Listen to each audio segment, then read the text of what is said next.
calamity. So si government, Sa ngayon. yes, Senator Cynthia Villar, I think Yes, Mr. is interested in our topic, bakit naunahan ng wage earners ang homeless, Mr. President. Mr. President, okay. Yes. Sige, ma'am. I'm giving way. Mr. President, the target market is the poor and the homeless, di ba? Of the should. It's not the middle class. Can I get an answer from that? Kasi yung binasang mandate ni Senate Minority Pro Leader, it says that yung mandate nyo is for the homeless and the poor. Yes, Mr. President, good gentlewoman. And that is why sa existing budget ng NHA, meron nga din pong 1 billion pesos para sundin ang utos dun sa Mandamus at isa pang 1 billion pesos para sa housing for victim survivors of calamity. So, Yeah, total of 2 billion sa NHA budget para pa lang sa dalawang yung programang yon. condominium. Eh, that's for the middle class. That's not for the poor.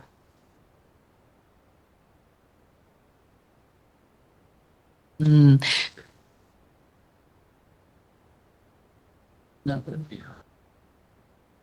Okay. Ito pong government funds heavily subsidizing yung housing programs for the poor. Kaya in the magnitude of billions of pesos. Yun namang pong disenyong... Sabi mo, wala sa budget. Isusingit pa lang sa budget, pero ang priority would be the condominium. Na sinasabi mo, 3.2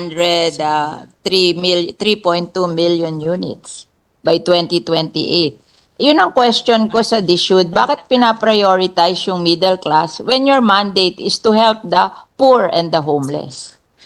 Yung pong binanggit ko, Mr. President, na mga ipopropose pa lamang ng DSUD na public rental housing at saka yung dalawa pa. Bukod po doon, yung existing na pinagkakagastosan ng gaan ng NHA. So why are you prioritizing the 3.2 million condominium for the middle class when your mandate is to help the poor and the homeless? Dapat yun ang first priority. In fact, that is our problem in Las Piñas. That yung inyong condominium na pinopropose, it's not for the poor and the homeless. It's for the middle class. So why are we providing houses for the middle class? They can buy from others because they can afford it. Our priority should be the poor and the homeless. Kasi sa amin, sa Las Piñas, maraming poor and homeless na informal settler. That should be the priority, how to give them houses. Before kasi, yung aming CNP program, we're just giving land to the poor and the homeless. And they will try to save money to build their homes, better homes in the future. And ang amortization lang nun, 500 pesos a month. So they can afford it. The poor and the homeless, they can afford it. Even the tricycle driver and the mga nagtitinda sa palengke. But now, they are prioritizing condominium. Ang condominium, mahal. It's for the middle class. It's not for the poor. Tapos paaalisin nila doon sa lupa yung poor, lalagyan nila ng condominium. Saan nila dadalhin yung poor? That's Mr. our Pres- experience in Las Piñas. So I'm telling the secretary what is our experience in Las Piñas. Yes, Mr. President. Nakikinig mabuti ang Secretary sa inputs ng ating mga colleagues sa bawat locality natin kasi lahat yan pag pinagsama-sama really give us the national situation sa housing na sinusubukang tugunan ng department. I think what the department is trying to do, Mr. President, good gentlewoman, ay sabay na trabahuin ito with government funds, prioritizing housing for the poor. Nakatira doon sa lupa na tatayuan nila ng condominium. Saan dadalhin yung mahihirap na cannot afford the condominium? Mr. President, kahit sa condominium, sinasabi nga po ng DSUD na pati ang condominium ay for the poor as long as may interest subsidy. So sinusubukan po ng department mag-innovate sa mga 4,000 a programa. month. Hindi daw po, Mr. President, but I'll get the updated figure on Yun that. ang pinopromote nila, 4,000 a month. Mr. President, what I'm hearing here is it is 2,600 a month, so Okay. not 4,000 pesos. Can afford 2,600 a month when they're earning only below 500 a day. Kasi ang kino-question ko is yung model na condominium. Mahal ang condominium eh. So, it's not for the poor and the homeless. So, Mr. President, sa ini-evolve na programang 4PH ng department, bukod pa po dun sa pinag-uusapan natin kaninang government subsidy, may nauna ng proposal na interest subsidy para dun po sa mga mahihirap na mag-elect tumira dun sa mga condominium na yon or mga medium rise na iyon. At meron din pong proposed na amortization subsidy in partnership sa LGUs. Kasi ang amortization, pag lupa lang ang binigay mo, 500 pesos a month. Yan ang experience namin sa Las Piñas. Now, pag condominium, magkano? Ang proposal po sa ngayon dun sa amortization subsidy in partnership sa LGU ay 1,500 pesos a month. 1,500 pesos. So, ang ina-announce sa amin, 4,000 a month. Okay. This is amortization subsidy. Amortization mo na yan. Ito yung base pa lang. Base pa lang ito. Wala pa yung Per month yun, ano? subsidized na. Kasi pagka nag-check yung LGU. 1,000. I just want the should to reconsider their condominium concept for the poor. Kasi parang hindi kaya ng mga mahihirap sa amin. Paalisin sila doon sa lupa na tinitirhan nila, tatayuan ng condominium, hindi naman nila kaya yung condominium, where will they go?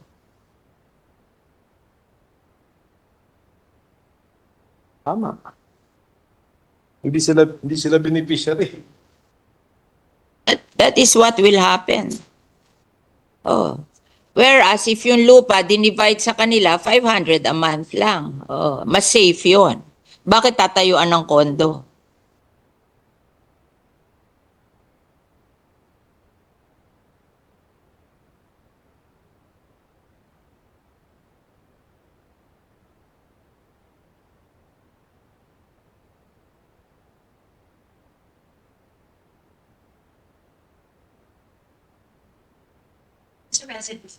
Mr. President, ang sinasabi po ng Secretary ay kahit dun sa mga lupa na sa ngayon tinitirhan ng mga informal settlers, kung dun din magtatayo ng mga halimbawa medium-rise condominium, sila rin mismo ang titira doon. So it's in Hindi nga nila obedience pa rin. ma-afford eh. That's where this comes in, Mr. President, na Afford eh. yun yung... That's the problem. Yun po. Why will you insist on building them condominiums when you can distribute the land to them 500 a month lang? Ang babayaran nila. Why will you insist on building condominium? Dahil kikita ka doon sa contractor ng condominium na may porsyento ka doon, kaya pinag-i-insist mo yung condominium. O Actually- bakit nyo ini-insist ang condominium? Payag naman yung mahihirap na i-distribute na lang yung land sa kanila and that's 500 a month. Mr. President, kung naalala po ng good gentlewoman last year, sinimulan na nating i-advocate dito sa floor na to at nagbukas ang DSUD doon na yung dinedevelop nila noong 4PH program, wala pa po yung usapin ng government guarantee, ay maging bukas na i-implement in tandem sa mga proven na programa na sinusuportahan natin tulad ng CMP. Promoting that and I don't think that's practical.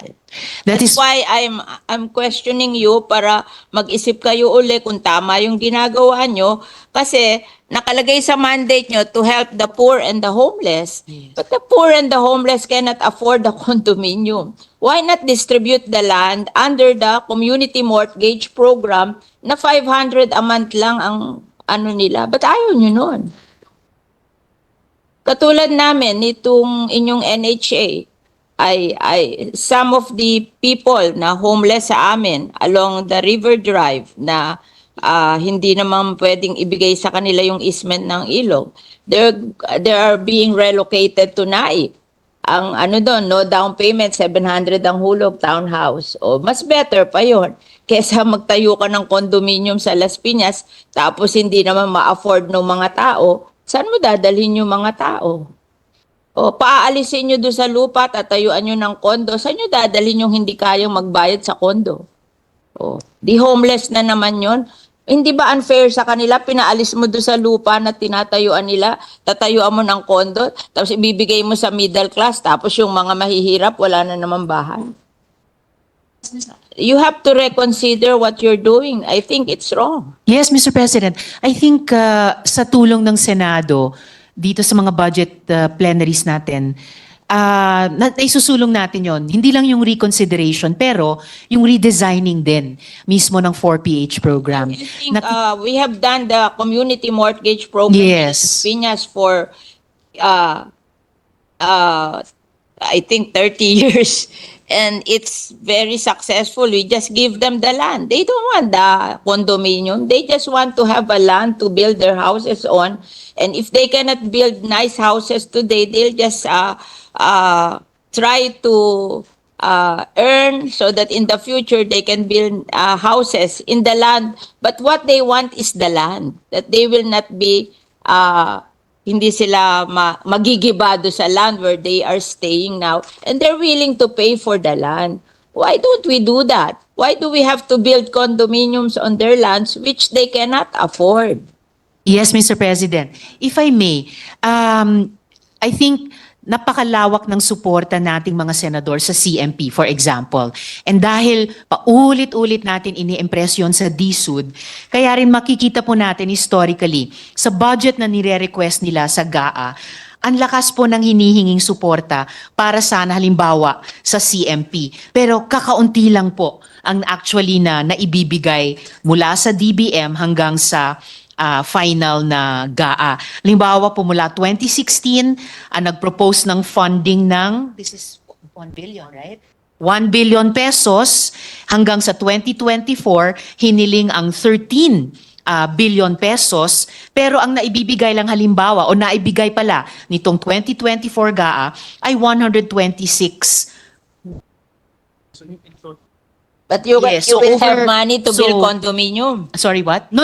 What I'm trying to say, Mr. President, is nagsisimula po tayo dito sa Senado ng paniniwala sa CMP, paniniwala sa GLAD program. Kaya nga't nung unang pinresenta sa atin ng DSUD yung 4PH, itong dalawang programa ang katulad ng ibinangga natin sa 4PH, precisely to say what the good gentlewoman is saying, na hindi pwedeng i-abandona natin yung mga proven successful programs, paniniwala sa CMP, paniniwala sa GLAD program. Kaya nga't nung unang pinresenta sa atin ng DSUD yung 4PH, itong dalawang programa ang katulad ng ibinangga natin sa 4PH, precisely to say what the good gentlewoman is saying, na hindi pwedeng i-abandona natin yung mga proven successful programs tulad ng CMP para sa isang totally new program. Kailangan yung mga proven, tried and tested components tulad ng CMP, i-sustain natin, and then Yeah, but- you can see if new ideas like the 4PH at ngayon may kasamang government guarantee ay pwedeng sama-sama tugunan yung ating housing needs.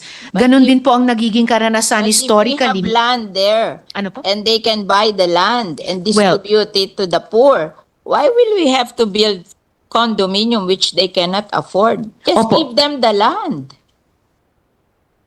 So it is actually up to us also now, Mr. President, kahit dun sa particular na programang sinusuportahan natin ng CMP. Nag-propose po itong representasyon ng 500 million pesos para sa CMP, pati po sa unprogrammed funds natin sa 2025. Ang historically din po sa budget na hinihingi ng DSUD at key shelter agencies, pero aktual na ibinibigay ng DBM, halimbawa sa SHAFC, historically humingi po tayo para sa kanila ng 14.8 billion pesos, pero 121 million pesos lamang po ang naibigay. But we are not abandoning kahit alin sa mga Gagamitin mo sa condominium kung yung lang land lang na murang-mura hindi mo magawa. Anong model yun sa condominium? yes. You will say that it will be financed by the private sector. Yes, Madam Mr. Mr. President. Din ng government yan. Di parang government din ang gumasta dyan.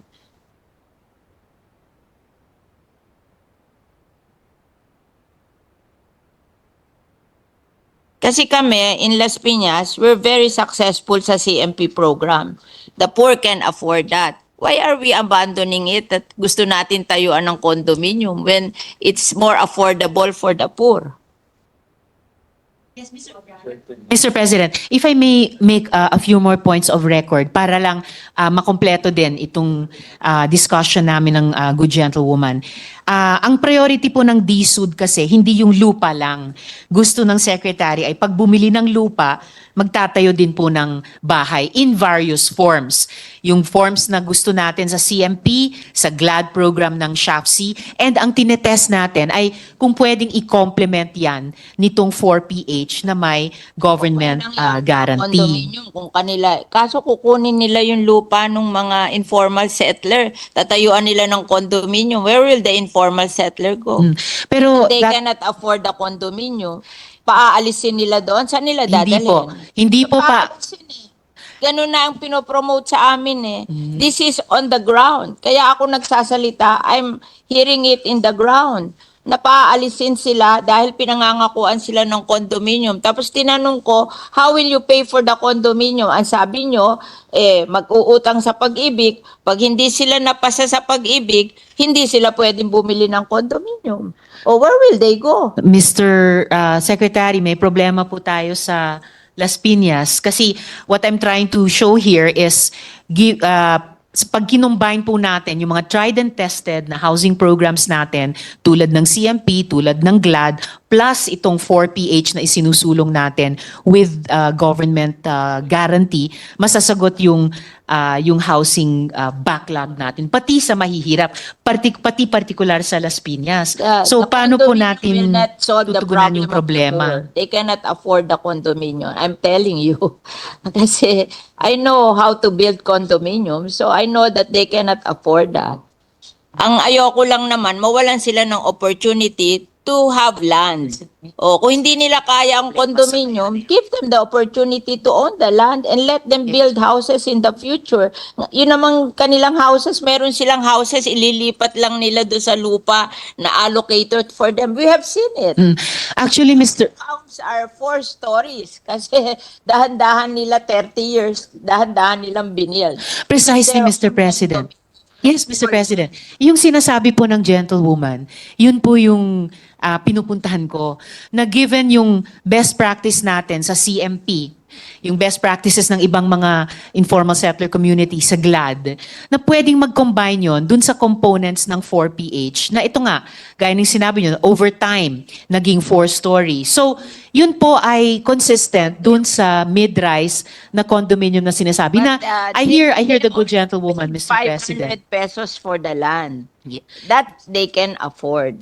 O, later on, magsisave sila. Pag lumaki ang anak nila, nakakasave sila, then slowly they build their homes there on the land. But ang sinasabi ko, don't deprive them of the land because you want to build condominium. Yes, Mr. They can't President. afford the condominium. Opo, gaya ng nabanggit ko po kanina sa Good Gentlewoman, ang konsepto po ng department sa 4PH and with government guarantee ay yung mismong informal settlers na nandun sa isang lupa. Sila ko qualify eh. Kasi wala silang income na gano'n that can afford to pay for the amortization of the condominium. Let's be practical. They cannot afford that. Mga ano lang yan eh, tricycle driver. Mga nagtitinda sa palengke. Hindi naman everyday continuous ang income nila. Wala naman magsa-certify sa income nila, napapasa sa Pag-ibig. Alam kung mag-process sa Pag-ibig, there should be a certification of your income. Who will certify for the tricycle driver and the nagtitinda sa palengke? Mr. President, Kami rin, nagpo-process kami sa Pag-ibig. Kami nga, nagda-down pa sa amin ng ang laki-laki, bumabagsak pa rin sa Pag-ibig. Nire-refund namin yung down payment kasi they cannot qualify.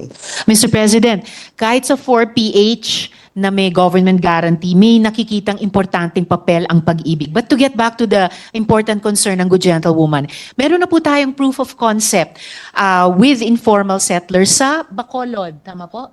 Sa Bacolod.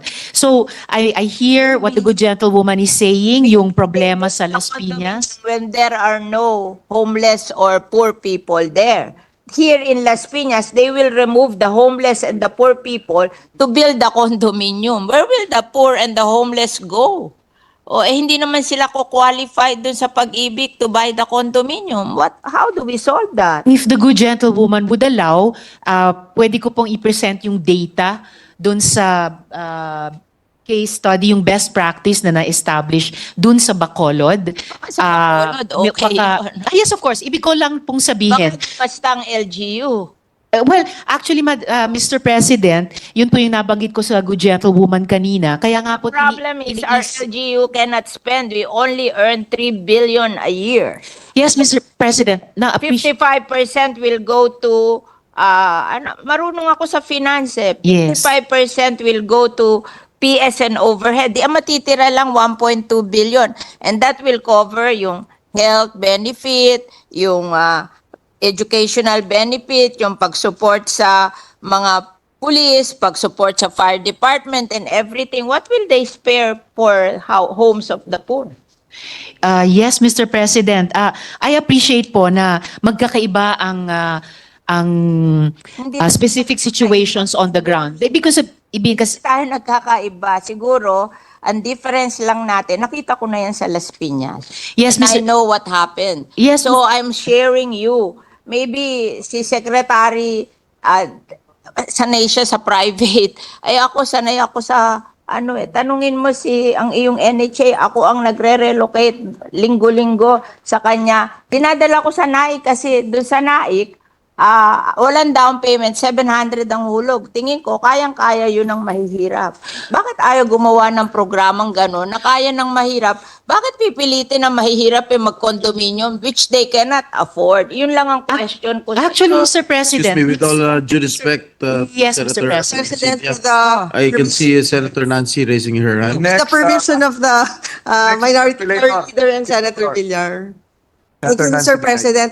Hindi, gusto ko lang po itanong, Mr. President, aside from the monthly amortization, magkakaroon din ho ba sila ng parang association dues? Kasi alam ho natin, pag condominium, meron yung mga common area expenses. For example, yung ilaw sa hallway, I guess baka may mga areas na kailangan i-repaint or i-repair. Kasi pag condominium setup, laging may kasama yung association, para association dues. yes, Mr. President, the good gentlewoman from Makati is correct. Pero inputted na po yun dun sa loan at mako-cover din ng additional subsidy, Mr. President.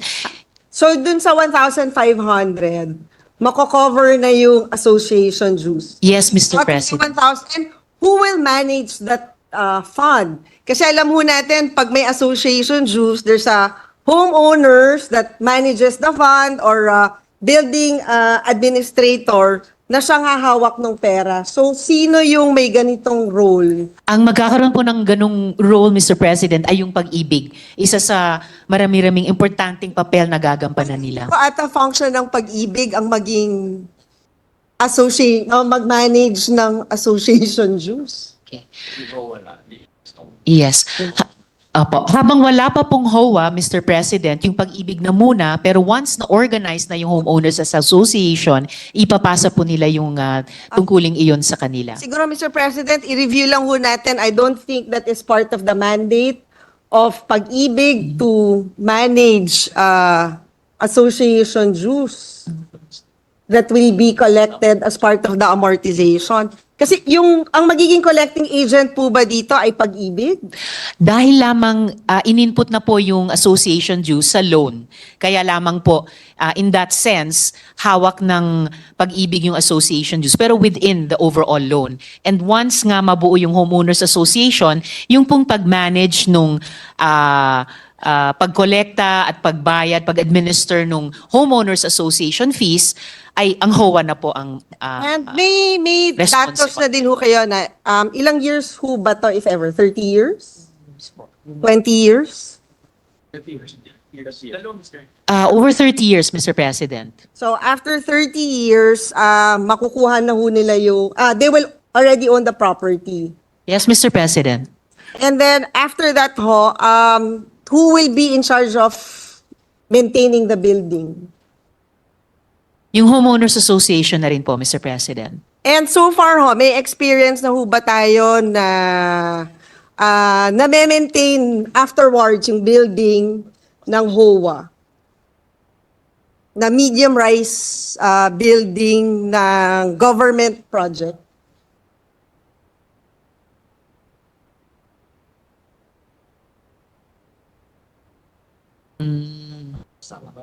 Nakita niyo. Okay. Mr. President, yung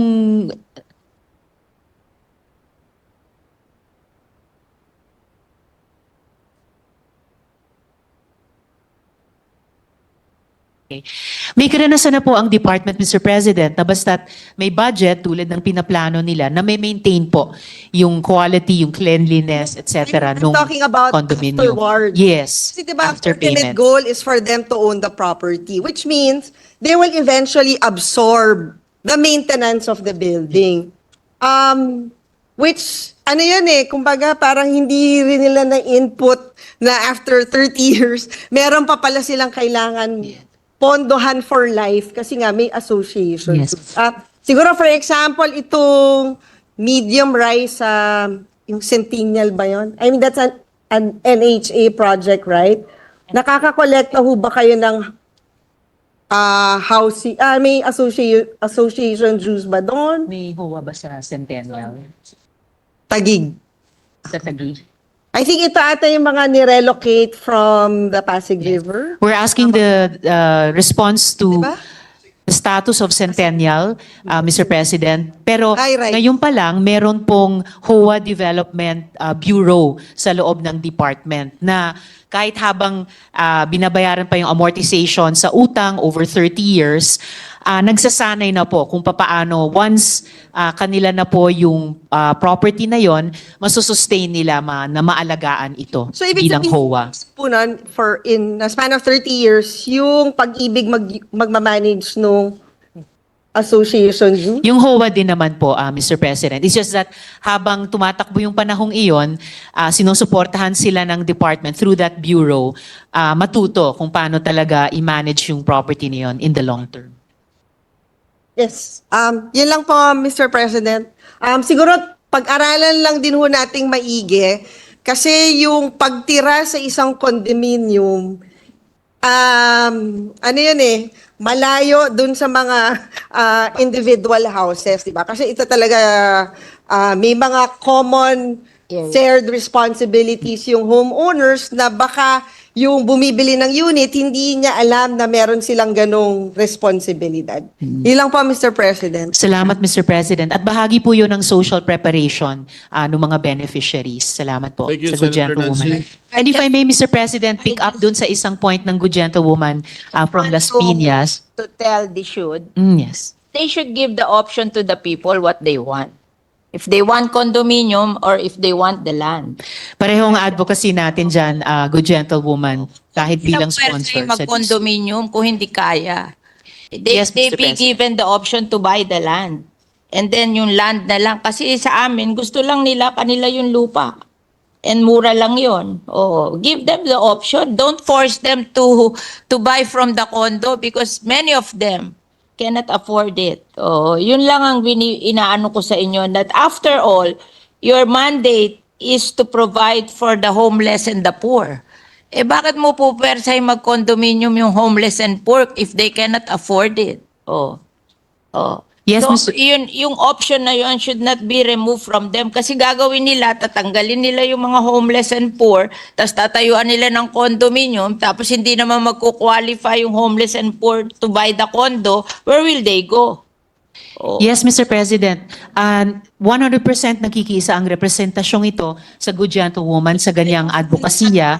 At na wag nilang bobolahin yung mga Yes. pahihirap na aalis kayo dyan, bibigyan namin kayo ng kondo. Akala nila libre yung kondo, hindi nila alam, babayaran nila yon and they cannot afford it. I know they cannot afford it. Oo. So, give them the option. Sila mamili kung gusto nila, lupa lang ibigay sa kanila o buildan sila ng kondo, di ba? And many of them would prefer na bigyan na lang sila ng lupa and mag-save na lang sila to build houses on the land in the future. Kasi nagawa na sa amin yon. So why are they changing the model? Yun lang ang question ko. Yes, Mr. President, and definitely the model is not being changed. May affirmation po tayo dito na CMP as an option will always be there and will not be abandoned. Nga lang kailangan talaga ng funding mula sa GAA na historically hindi po naibibigay. Pero patuloy po nating ilalaban na laging kasama po ang CMP. Pati po, yes, We can approach government financing institution to buy the land and then the people will pay amortization for the land. Hindi naman kailangan manggaling sa GAA yun eh. If you will arrange that Pag-ibig will buy the land and they will pay amortization to Pag-ibig. Oh, they don't want the land for free. They just want the opportunity to be able to pay amortization on the land. Kasi mas mura yon than condominium. Yun lang naman ang option na binibigay namin. Di naman sila naghahanap ng libre. They're willing to pay the amortization, but you give them a chance. May model na gano'n, na bibili ng Pag-ibig or government financing institution ng land, and then they will pay for it through amortization. And they were even willing to pay down payment. Eh, paano ba ginawa yung NHA na walang down payment, tapos 700 ang hulog, may mga, ginagawa, nililipat ko yun sa inyo sa Naik eh. Di ba that's a better model? Imagine a townhouse, and our people from, they don't pay down payment, they just pay 700 a month, tuwan-tuwa sila dun eh.